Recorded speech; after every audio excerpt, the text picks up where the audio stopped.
कैसे आप लोग? Hope you are all doing well. Welcome to class of ninth. Class ninth का आज हम केमिस्ट्री में पढ़ रहे हैं स्ट्रक्चर ऑफ एटम। और स्ट्रक्चर ऑफ एटम में इससे पहले कुछ पार्ट्स अपलोड हो चुके हैं, इंट्रोडक्टरी पार्ट्स। वो आपको प्लेलिस्ट में मिल जाएंगे, वहाँ पर क्लिक करके आप पहले देख लीजिए ताकि ये वाला जो पार्ट है ये आपको अच्छे से अंडरस्टैंड हो सके। ठीक है, स्ट्रक्चर ऑफ एटम में आप आज पार्ट नंबर 7 कर रहे हैं। सीबीएसई एनसीईआरटी वालों के लिए रहेगा टॉपिक है। ठीक है, तो ये किसके बारे में है? Rutherford's model of an atom. ये क्या है? क्या पूछ रहा है? What was Rutherford's model of an atom. Rutherford जो थे उनके मॉडल ऑफ एटम उन्हें दिया था, वो कैसा था? उनने उसके बारे में क्या बोला कि एटम कैसा है, क्या होता है। Rutherford's model of an atom stated that, Rutherford model of atom जो है उसने क्या स्टेट किया, क्या बोला उनने रदरफोर्ड ने? There is a positively charge centre.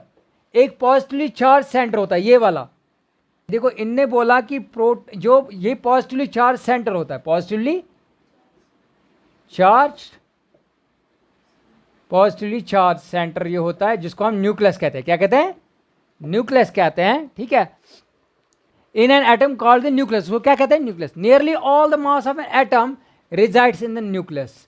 जितना भी वजन है एटम का वो सारा किस में है? मैक्सिमम वजन किस में पाया जाता है?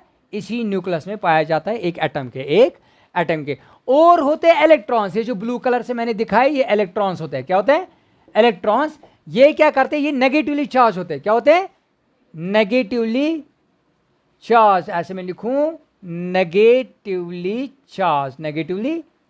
चार्ज होते हैं ये। और ये क्या करते हैं? नेगेटिवली चार्ज इलेक्ट्रॉन्स है, ये रिवॉल्व करते हैं, घूमते हैं किसके अराउंड?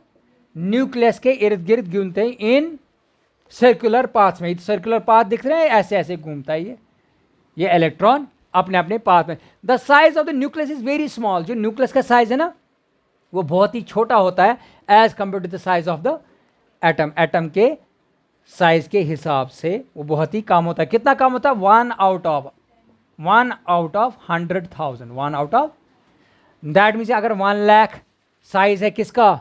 एटम का, तो उसमें 1 सेंटीमीटर क्या होगा? फॉर एग्जाम्पल अगर हम 100 लाख रखेंगे डायमीटर किसका? रेडियस किसका?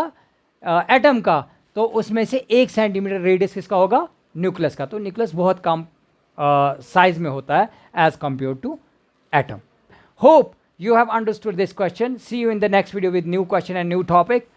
Till then, take care and goodbye. Pause the video to note it down.